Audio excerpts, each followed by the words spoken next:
Hey, welcome to the Citizen Mike Show. Thanks for tuning in. We do appreciate it. My name is Mike Brudzinski, and sharing that split screen with me somewhere is the Democratic candidate for mayor, Riley O'Connell. Riley, welcome back to the Citizen Mike Show. Appreciate it. Always fun to be on here, Mike. Thanks for having me. It's fun, huh? Okay, well, let's see if that keeps up. Hopefully I don't regret that statement. We got a lot of substantive topics. I want to get right into it. And going to some current events, some stuff that was topical, there was a recent vote by the Wallingford Town Council stating that or resolving that community pool should go out to bid again. I'm going to read you a sentence or two from Kate Ramooney's reporting on this to sort of set the table. But I'm going to pontificate a little bit and then ask you to react to what I said. When I first saw that the community pool was on the agenda again, placed there by Vinnie Testa, my first reaction is, okay, here we go again. It's campaign season. There's some grandstanding and some pandering. The mayor had a chance to put it out to bid. He never did. And I just wondered about whether it's good for the community that the pool bid should be a political football or not, and whether any good comes out of that.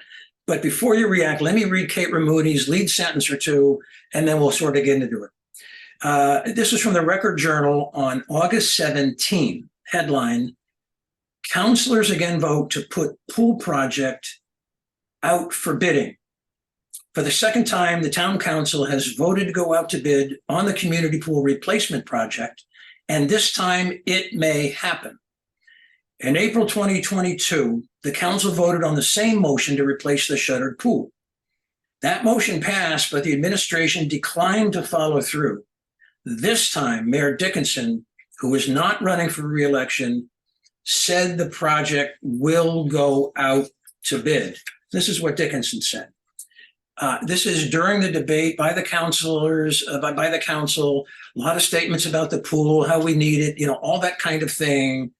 Vinnie Testa made his pitch as to why it should go out to bid now, but the mayor said, I'm listening, I'm certainly listening, but I'm not hearing something that is going to work well. Potential bidders would have to spend money assembling their bid with no assurance that anything will be awarded. There's no assurance that we're serious about doing something, he said, so what would you expect in the way of a response? Your thoughts so far, then I got more to add. Sure. Well, everyone already knows my stance on the pool, but in terms of this particular event, I completely agree with you that it's not good for the town for the pool bid to become a political football. But let's be very clear about who turned it into a political football. It wasn't Councilor Testa, and I was very glad that Councilor Testa did bring this back because it, in some level, right? Is something going to happen? I doubt it. Is the mayor going to put out to bid? Probably not. But the town council still has an obligation to their constituents to fight upstream, when the battle is worth fighting. I think that's what this is. And it's also a matter of accountability. A year ago, as that article pointed out, this vote already happened, and it was an agreement with the mayor that if the ARPA applications for businesses and nonprofits went out, that he would put the pool at the bid. Well, now we're 14, 16 months past that point, and it hasn't happened. Well, he didn't agree to that, though. It was the council unilaterally said he never said he was going to do that. He gave his verbal agreement, at the meeting of the town council. I missed that. That's what they were referring to. But you're right. At the end of the day, it was a resolution, same as it was 16 months ago as it was now. So there's two levels, one the political level and one is the business level. Let me talk first about the business end of things. My concern is it goes out to bid. It's out on the street. Prospective bidders understand this is a political football. They understand a lame duck mayor is putting this out. They're not silly. They have contacts probably in Wallingford, and they decide, as Mayor Dickinson said, either to pass it up and not bid, or they round up and they put in a bid that's high. Figure out if I get the business, fine, but I'm not putting a lot of effort into this because I don't know who's going to be mayor. I don't know what the political tea leaves, are. And so you get in bids at the end of the Dickinson administration or the beginning of yours or Vinnie Cervone's. It's a very high bid. And now Wallingford is stuck with a situation. That's the business end. Your thoughts about that? Well, I think certainly I agree with the first half. I think there's certainly companies that just aren't going to bid on it because it is a pretty uncertain future for this bid. I don't necessarily think they're going to round up, though. I mean, I think companies that will put in the effort, because there is effort to fulfilling a bid or at least an estimation. And I think because they know that if the price becomes too exorbitant or too high, it's not going to be able to be done, at least not in the way that the current bid is prescribed. So we'll have to see. I mean, I actually, one of the reasons I'm in favor of certainly going out to bid right now, because regardless of what that price comes back as, it gives us a ballpark of what we're working with. Because as soon as, again, whether it's myself or Mr. Cervoni, the next administration is going to be entering right in the start of budget season when we're starting to figure out what our budget is. So at least I'd like to have an idea of what those numbers are. I want to button this up because you got a lot of other things to cover, but I want to get the last word on this. For the sake of 4 months, by gosh, council, come on. Just wait for the new administration for the sake of 4 months. You have to do it during election season. Really? Is that, grandstanding in my view? But I know the pro-pool people love that, but just bad business. On the political end of things, I also think Vinny Testa gave Vinny Cervoni a gift. Because if Vinny Cervoni, before the election, is cornered, are you in favor of the pool or not, he can now say, oh, I voted to put it out to bid, So as a matter of political strategy, I think Vinny Testa made a mistake. This motion should not have been made. And the position should have been, someone should have dissented and say, let's be adults here and wait for the new administration to do it. If I can just say one thing on that, Mike, I'll push back a little bit only because the reality is the only reason that pool is not renovated and open today, and more importantly, 2 years ago, is because Vincent Cervoni was the tie-breaking vote to not overturn that veto the first time. So I don't want to. I think it'd be a tough sell either way, but I see what you're saying. Yeah, I don't want to get into the political jab, counter jab. It's the the councilors decided now is the time to put it out to bid. Now, in preparing for this episode, I wasn't sure if the mayor had actually yet put it out to bid. I mean, it is possible that he might have done it. So I wanted to be sure before we Zoom this. So I went on the purchasing portal, the purchasing department's portal, to look for the pool. It wasn't there. But I did find something else quite remarkable. There is a bid on the street now asking contractors to upgrade Wallingford's entire email system.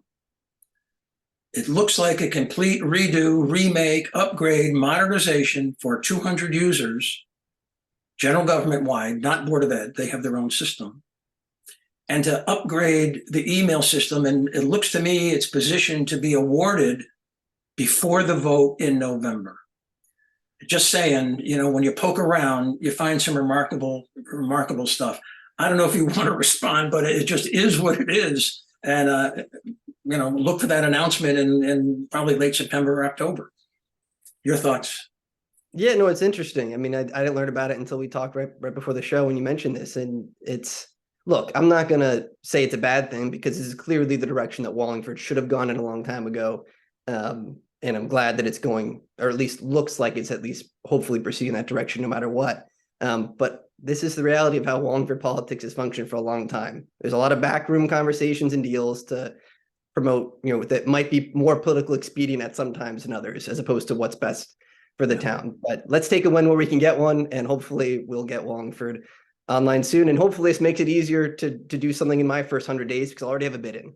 There you go. There you go. I also wanted to report briefly to our viewers on the latest developments in the Jason Zandri, Craig Fishbein situation.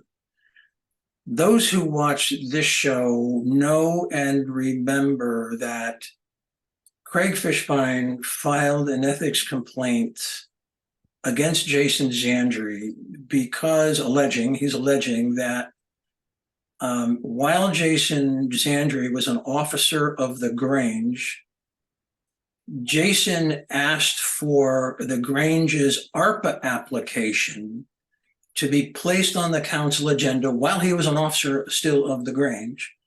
And in that process advocated for the Grange's ARPA application, and only after it was revealed that Jason was an officer did he resign from the Grange, and eventually that town council agenda item was removed temporarily. On August 1, we learned that the Ethics Commission found probable cause that Jason Zandri had committed a violation of the Code of Ethics, and they set August 29, which is yesterday. We're recording this on August 30. They set a procedural meeting to go over the ground rules, talk about witnesses, issues, documents, things like that. I went to that. It was a very short meeting. Let's call it 25 minutes. I'm not sure. Pretty well attended. I think there are a lot of Grange supporters, Jason Zandri supporters there. And the hearing on Craig Fishbein's application is October 17. My takeaway is that Jason Zandri was still defiant, unremorseful, angry, very serious about this. And again, preparing for the show, I read and reread the Code of Ethics, the Charter, and the law, the Code of Ethics, is quite clear. If while you're an officer of an organization, profit or nonprofit, if you're a counselor and an officer, and as a counselor you act to further the interest of your organization, that's a violation of the code. It's clear. It's very clear. So the law is not in dispute. The facts are not in dispute. It's just unfortunate that it's got this far. Are you staying away from this issue? I have some editorializing in just a second, but I want to get you in. What's in your mind? What's going on with this? Well, we're at the point where we kind of have to let at least from my perspective, I have to let the process play out. I mean, if it was a situation where Jason had apologized initially, acknowledged fault, and the town council had taken moves from there, then we'd be at a different conversation. But because he's still denying it, even though there is probable cause, we'll have to, at least for me, I'll have to wait to see how the hearing turns out. But the reality is, where there's what, 90 pages of documents, and that probable cause has already been found. And it's not like the ethics board takes those decisions lightly. There's some amazing people on the ethics board, and it's not an easy job. You don't make any friends, being on the ethics board, but it's an unfortunate state for Wallingford politics, I think. Yeah, I had hoped, I mean, this is certainly not Jason Zandri, but I had hoped that maybe at this meeting, he would have backed down and said something like, due to his extreme and sincere interest in the best interest of the Grange, he made some errors of judgment. They were regrettable, and sort of conceded the point. But no, he's going in the other direction, and again appears resentful and angry about it. Change the subject. Every 2 years, issues come up for mayoral candidates. It seems like one of them, maybe it's a subordinate issue, but economic development sort of pops up on the list of issues as number 6 or number 7, in importance. But you and I haven't talked about that, and I wanted to get a few minutes with you to see how you think about that. And I guess my opener question is: has Wallingford's economic development program succeeded? Has it worked? And if it has or hasn't, depending on how you answer, how do you know? What's the measure? Sure. So I think there's, when it comes to economic development in general, or the state of any local economy, right? There's the factor that the local government itself plays, which is a smaller factor that I think people realize. And then there's the actual health of the local economy as a whole. But certainly I think, given what we've seen, I think this is relevant, certainly, with the how the ARPA process is played out as it relates to our small businesses and nonprofits, as a reflection of how our Economic Development Commission is able to communicate and deal with local businesses. I think we've shown as a town, I'm talking about, again, the municipal administration here, that we are incapable right now of developing, or at least developing relationships and promoting our businesses in our business community in the ways that we should be able to. Now, that being said, Wallingford still has a very versatile, diverse economy, more than almost any town in this region, which is great. We're not usually particularly hit by when any one industry takes a hit. to our overall grand list, obviously with Bristol Myers and pharmaceutical companies moving out of the suburbs being the notable exception to the rule. So long story short, I think Wallingford's economy is quite strong overall, but in many ways it's in spite of the administration, not because of. Does that make sense? Yeah, it does. But give me a report card grade on the economic development program to date, going back as far as you want, last 5 or 10 years. Give it a grade. A, B, C, D, or fail. You're talking about the economic development from the town's angle. Economic development program from the town's angle, I'd have to give it a C minus, barely passing. But mainly just because, again, Wallingford has every possible asset going for it, right? We have our location with the highway. No, I get that. I want to cut you off because we got a lot to cover, but I want you to finish this sentence, and this is tricky. Not tricky, it's tough. Not tough, it's easy. If I was elected mayor, I would change the way we handle the economic development program by fill in the blank. Let's start by upgrading communication ability, right? So when we had the ARPA process go out and any grant availability go out, and I promise I'll be very brief with this, but how about the ability to email our 2,200 plus businesses in town? The ability to not only communicate to them when these opportunities are available, but to hear back where the struggles are, where the issues are, where we're not, where we're underperforming as a town. And I think that communication at the end of the day, small business owners know what's best for them, but that doesn't mean we've opened up these channels for them to communicate that to the town in ways that we can help. And I think we could certainly be more creative in terms of how we promote all of our businesses. Sounds good to me. I want to change the subject on it and talk about the Wallingford Pension Trust. You say, what? That's not tabloid enough for the Citizen Mike show. The Wallingford Pension Trust, people's heads spin, their eyes roll. They don't want to talk about it because it seems complicated and arcane. Hey, look, the Wallingford Pension Trust is a big item in the budget, big item. If there could be changes or reforms that were responsible and prudent, so on and so forth, there is a possibility it could be immediate tax relief. I mean, not a couple 100,000. I mean, like millions. So if that kind of an issue doesn't stir you, we need more of a tax hawk, for the viewers. The pension trust is a big ticket item. And if there's savings for the taxpayers to be had, we should explore that. So first off, Riley, I want to set the table before we sort of chat about policy, investment policy of the pension trust.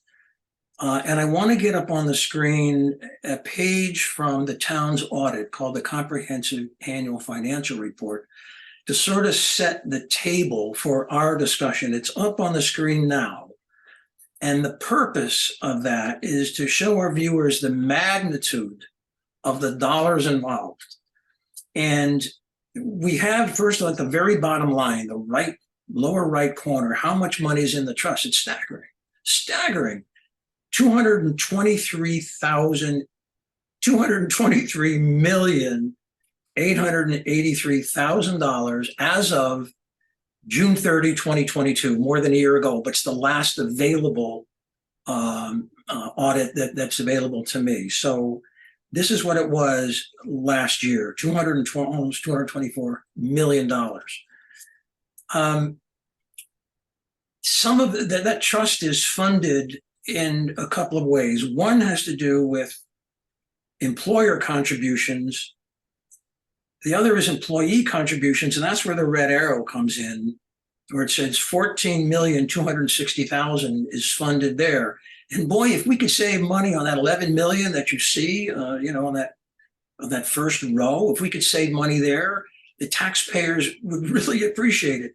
Well, we get down to the green arrow, and we see that interest and dividends contributed last year over $5 million of the pension trust. And I'm not talking about market gains. I'm not talking about the stock market. That's dividends and interest.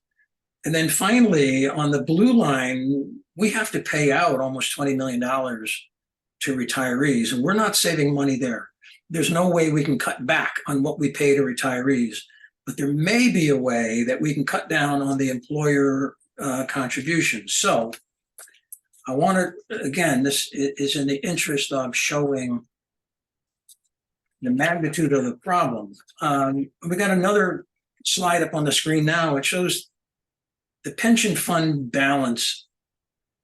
And I just took some sample years. I mean, I could have made this 15 rows, but I decided not to and just take it from the year the stock market crashed, 2008, 2009, and to show how low the pension fund balance got.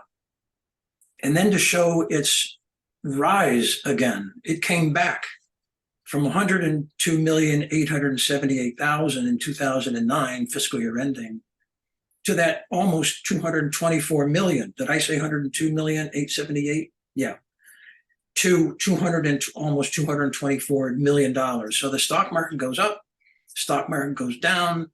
Our pension trust balance sort of follows that to some degree. We'll get into that in a minute. But this is a history to set the table, context. One more slide, then I want to get your thoughts.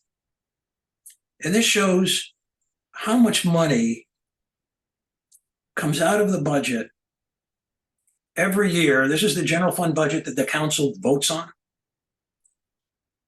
to show the big ticket number here. In 2003, nothing at all. We didn't put in a thing, didn't need to. The money was on hand, but it grew. And over the years, it got up to, well, 2024, the budgeted amount, 10,257,146. I'm going to take a breath here and try to get your thoughts on where we've gone so far. We've got a lot more ground to cover, but your thoughts so far on that. Well, first of all, I want to congratulate any of the viewers that have made it this far. You're right. The pension fund is not necessarily the sexiest issue when it comes to anything going on in town, but it's sneaky, the most important and most impactful, because you're not just talking, but you're talking about tens, if not hundreds of millions of dollars, depending on the period of time you're looking at. And I think you look at the charts that you've shared, or the images we've looked at so far, and it shows a real problem. We talk a lot about the increasing costs and other things that weigh down the budget and make it difficult to keep up with, again, the rising cost of everything. But to go from what was not just essentially zero, but literally zero contributions from the taxpayers towards the pension fund to now, getting close to, or over 10 million, I should say. And this number is just rising each and every year. We need to look at ways that we can address this. And that's why I'm glad we're talking about this tonight, because this is money that could be on the table. I mean, think about what we'd have if we weren't paying $10 million of our budget into the pension fund. And we funded that pension other ways, which we can talk about. And we had $10 million more to work with to talk about the upgrades we want to do in our town. That's a pretty exciting place. Yeah, let me proceed with the slides, and we're going to get closer to the point that I'm trying to make, which is about 2 minutes off. But the next slide I'm putting up on the screen is two charts in one, really. It shows the pension cost to taxpayers, adding in what the Board of Ed puts in addition to what the council puts in from the general fund. And when you add in the Board of Ed's contribution to what the council does, remember the Board of Ed's money comes from us, goes to the Board of Ed, and then the Board of Ed makes its own contribution to the pension fund to cover, their employees. But that adds up to $11 million. That adds up to $11 million total cost to taxpayers. But in 2016, it was only 8 million plus. It went up by 31%. Meanwhile, we're paying out to beneficiaries at a higher rate. And the increase grew. It was up 47% in the years that I show, 2016 through 2022. So what would happen, hypothetically, if our pension trust grew faster, if the investment returns were better, and the fund balance grew much faster or faster than what it's growing now, what impact would that have on taxpayers? Common sense answer there, but I'll get to that. And is that achievable?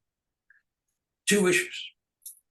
Yeah, well, it's not so, and it's not even so much if it goes faster than it currently is, which is part of the question, but it has the potential to go faster than the increases of what we're paying out to beneficiaries. And Yes. once you achieve that, then the previous chart we looked at where this number is going up and up and up, that taxpayers have to pay with each passing year, it's going to start going back down until hopefully, we get to that dream of hitting zero again. So first, as a matter of common sense, the more money we have in the pension trust, the less money we have to contribute to meet obligations short-term, midterm, and long-term.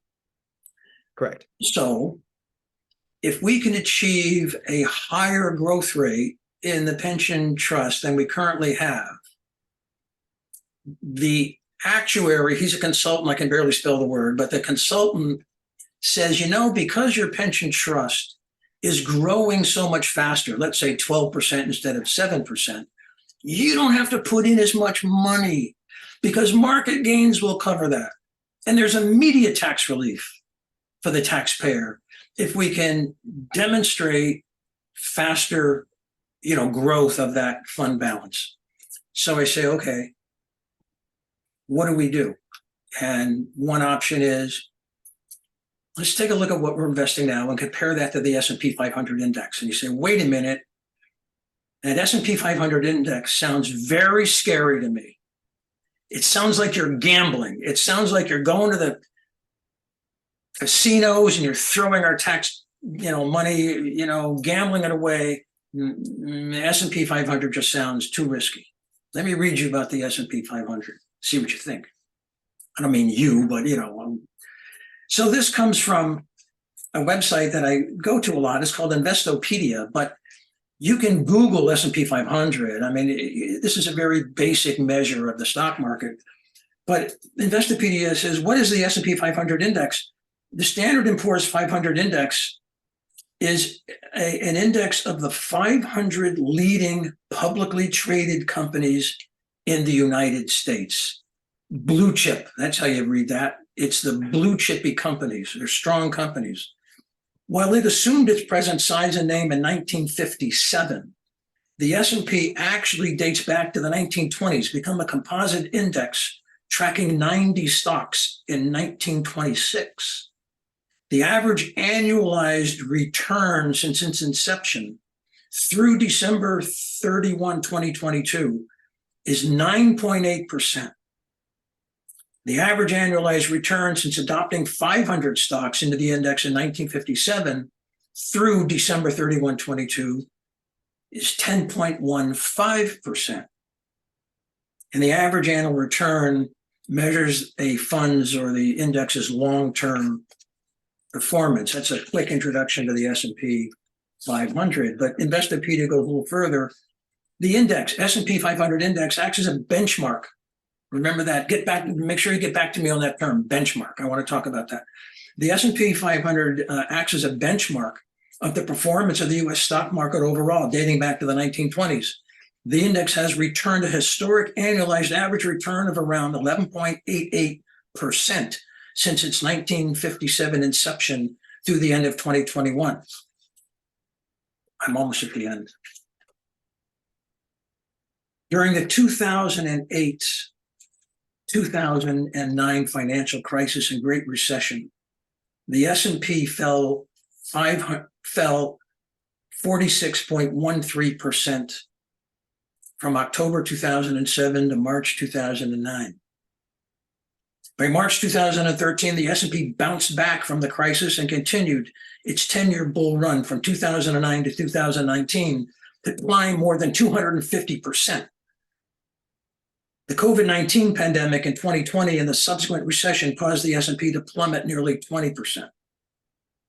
But the S&P 500 recovered during the second half of 2020, reaching several all-time highs in 2021, but dropped more than 1,100 points in 2022 before rebounding in June. So what? So, well, that's the stock market. It's like a sawtooth. Goes up, goes down, goes up, down, up, down, down, up, so on and so forth. But it's undeniable. The data shows the long-term trajectory is up. And the data is what the data is. It's in that 9, 10, 11, 12% range, depending on the time frame. One more thing I want to read to you.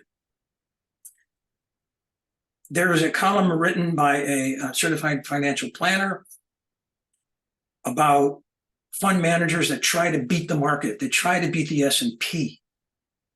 By and large, they can't. There was a study done by Dow Jones Indices, and it said not even half of the fund managers of large funds were able to beat the S&P in 2022. And those that did, only 5% of those that did were able to beat the market 2 years in a row after that, ending in 2022. Very hard to beat the market consistently. Very few do it. So the point of this column was to encourage long-term investing. And the question is, if the pros can't consistently beat the market, why should we try? Or more importantly, I'm reading, why should you pay management fees and commissions when you could just invest in the S&P 500? So the question I'm raising, point of this segment of the Citizen Mike Show, is it worth commissioning a study either under the O'Connell administration or under the Cervoni administration, commissioning a study not by our pension commission, not by our present consultant, but by one of the Wall Street big boys, Goldman Sachs, JP Morgan, Bank of America, you name it. Feed them all of our data under various scenarios, timing scenarios, et cetera, and ask them, where would we be today if we invested in the S&P 500 index, holding, of course, enough cash aside to cover cash flow, to cover, current payments to beneficiaries, to weather a 2, 3, 4 year market downturn? Where would we be today? Riley, I ran some numbers on my adding machine. Because it's just me and my adding machine, I decided not to make a slide. But every time I ran the numbers under different assumptions, this took me about an hour, 10 calculations over 10 years, various scenarios. We'd be $50 million to $100 million ahead in the pension trust over 10 years if we invested in the S&P. I'm going to put up a slide, and then I'm going to get you talking. And it's the S&P 500 annualized return versus the pension trust annualized return. These numbers come from the town of Wallingford. I didn't research them. They're in documents. Let's get that slide up. So it shows the first quarter of 2023, the S&P did a little better than Wallingford, returned 7.5%. Wallingford had 5.2%. Over 1 year, the S&P did a little worse than Wallingford, losing a little more because of the volatility of the stock market. Go to the 3-year annualized return. The S&P returned 18.6% annualized. That's without dividends and interest. That's just closing price of the S&P. S&P did 18.6%, while Wallingford did 10. Happy with that? Make you feel good? We got 10, they got 18. We had a choice. We always had a choice to go in the S&P. We chose 10%. Let's go to the 5-year, because I could be wrong. Just moving across my chart. The 5-year, the S&P annualized returned 11.2 annualized per year. Wallingford 4.8. What about that? We had a choice there, but we stuck with our little mix of investments, our overinvestment in cash, annualized over 5 years, we got 4.8%. They got 11.2. Go out 10 years. The reason why I'm belaboring this is such big bucks, and that's why I put up that very first slide. Over $200 million in the investment trust.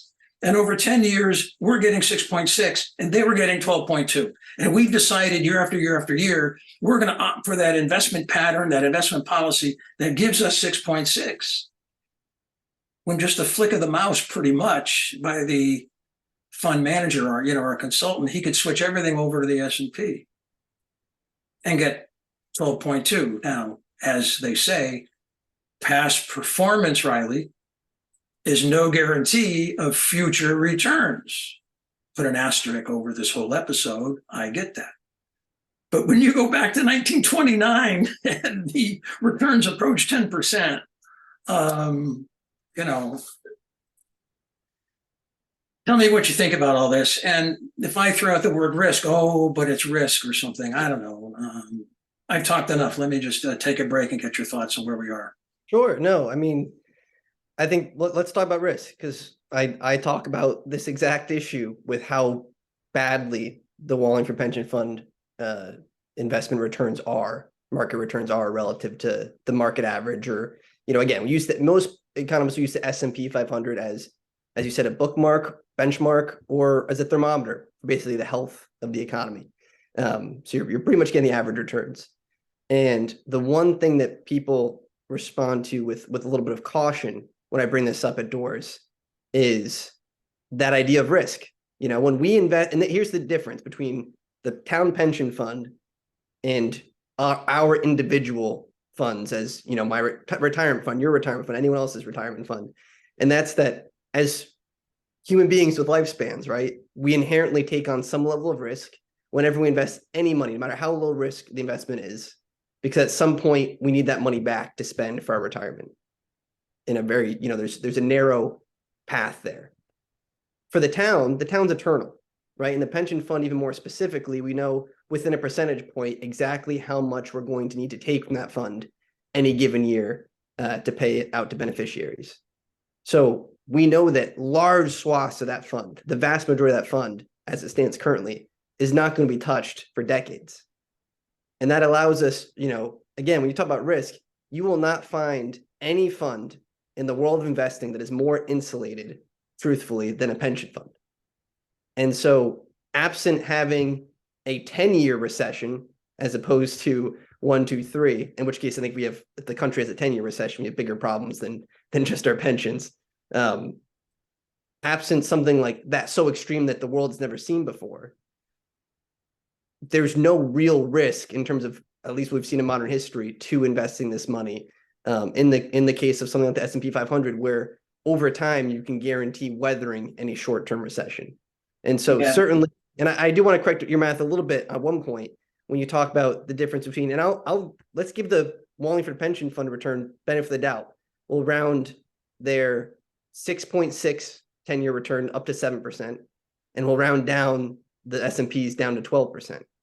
So if you do the math on compounded interest, and we say we use a 200 million pension fund, which is, keep in mind, less than what we currently have, as just as a standard, and go over the next 10 years, that is a difference of over $210 million difference between the S&P return and the Wallingford Pension Fund return. It's huge.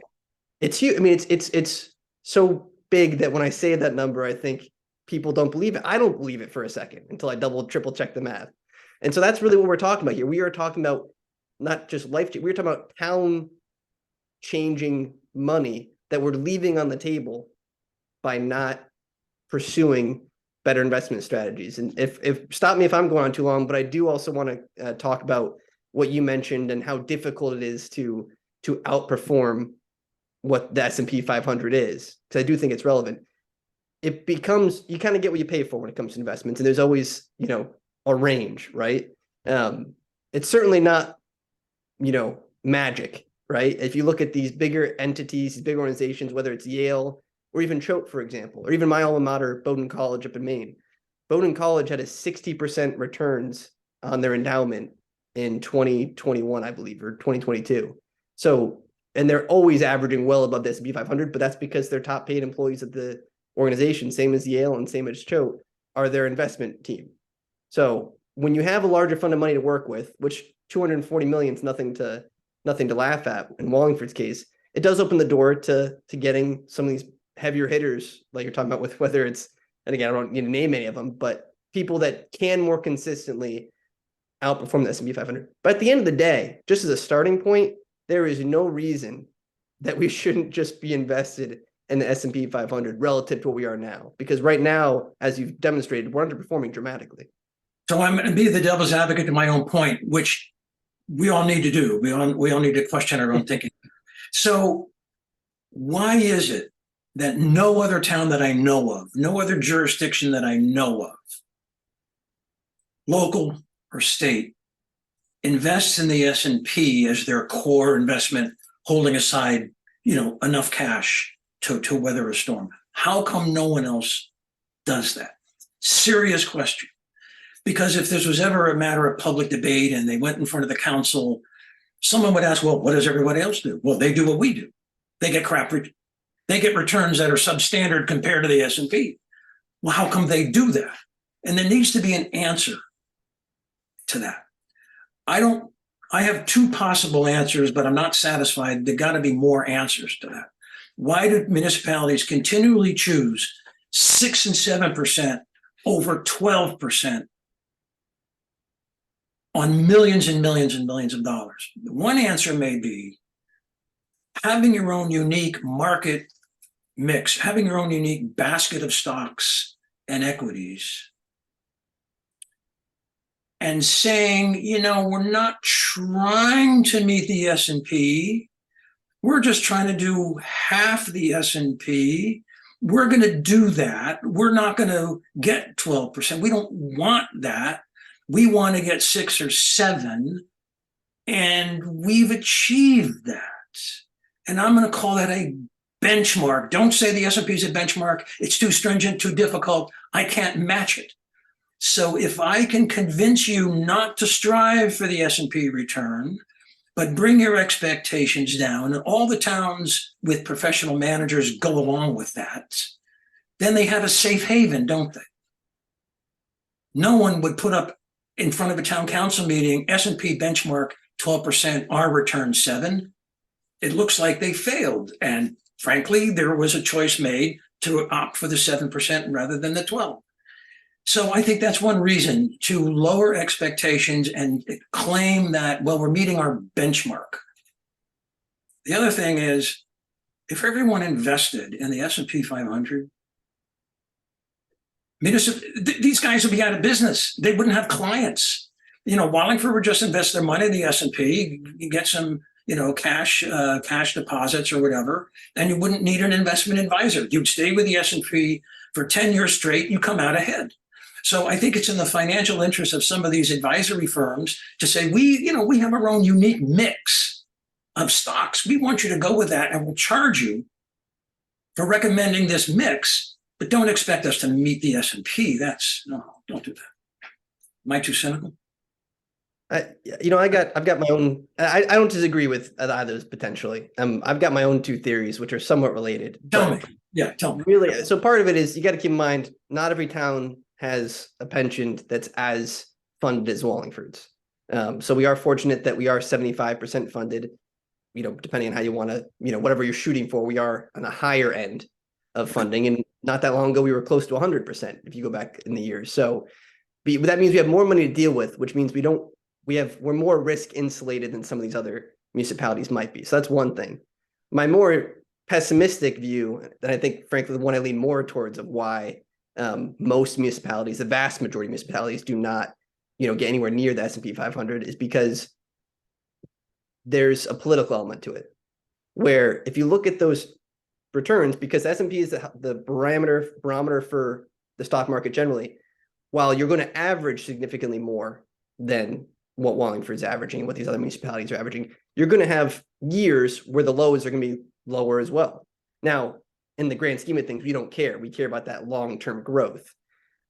But if you're an elected official who's making these decisions, you do care about the short term because you're up for election every 2 years. And so if you have a bad year, an election year, where all of a sudden the Record Journal does an article where the Wallingford Pension Fund loses $20 million, when in reality, we're not concerned about it because we know that in the long term, we're gaining hundreds of millions of dollars. But I think there's an element of fear for officials as well in terms of how it's going to be perceived by the public. Because again, we can talk about the pension fund all night because it is not as straightforward of an issue as we would like it to be. And that makes it a hard issue for all voters to agree on what's important here. And so I think that's the other element. Unfortunately, it's a political one, not so much a math recon one. Yeah, I agree with you that the political pressures of not showing losses maybe is part of the decision-making process. And all these investment advisors, Wallingford has one, all these investment advisors appreciate that. And they say, to smooth out market volatility meaning it goes down a couple of years in a row and some people panic, long-term investors don't. They say to avoid that volatility, live with lower returns if you would. It'll cost you in the long run. They don't say that, but live with lower returns and you can avoid those scary headlines in the Record Journal. Wallingford loses 20 million. Maybe I think you got something there. So I want to sort of wrap up this episode of the Citizen Mike Show, but I do want to reinforce the important point. I'm not asking for a change in investment policy. I'm not saying the Pension Commission should, on this presentation, go to the S&P 500. I'm saying there's enough evidence out there. There's probable cause, I'll use that word, to investigate what would our future be if we were in the S&P 500 rather than our own proprietary mix of investments. Just give us the numbers. Goldman Sachs, just run the numbers and give us a report, maybe 10 different options. Would we be ahead, and if so, by how much? Place that data in front of the Pension Commission and make them, and they will then have to make a choice to opt for the 12% historical annualized returns or Wallingford's 7% historical annualized returns. The choice will then be based on data, not on some ideology or fear or the culture among investment advisors to have low benchmarks. That we brushed aside and the data would rule, hopefully. That's my challenge to the O'Connell administration, the Cervoni administration. Run those numbers the first year. I think it means millions every year in immediate tax relief. Absolutely. A final word. Anything you want.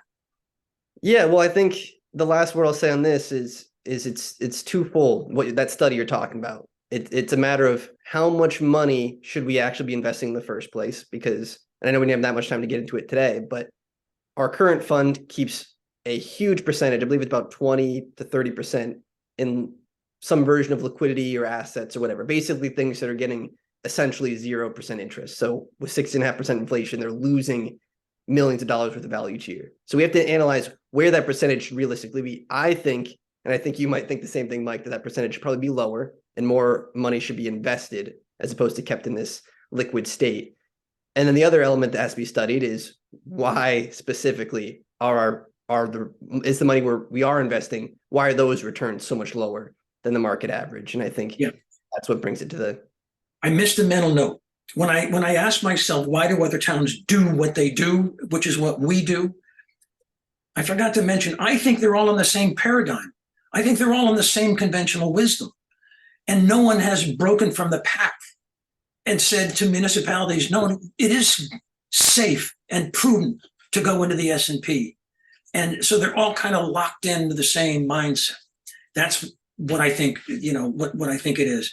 And Wallingford could be the first, maybe in Connecticut to say, we're going to lead the way. We got Goldman Sachs's numbers. The S&P is safe, it's prudent, and it's rewarding. Good night, Riley. Good night, everyone. You had something on your mind. Just real quick, and I'll promise one sentence. What you just described is exactly right. We can lead the way with something new here in the same way we led the way in 1899 with our own electric division. I mean, this is the next front of how the next barrier to break, right? In terms of innovation that would really fundamentally change this town. So thank you for taking this time to discuss with me. Hopefully viewers were still interested and kept it on. It was fun. Mike. Good luck on the campaign trail, and we'll see you soon. Okay. Thanks, Mike.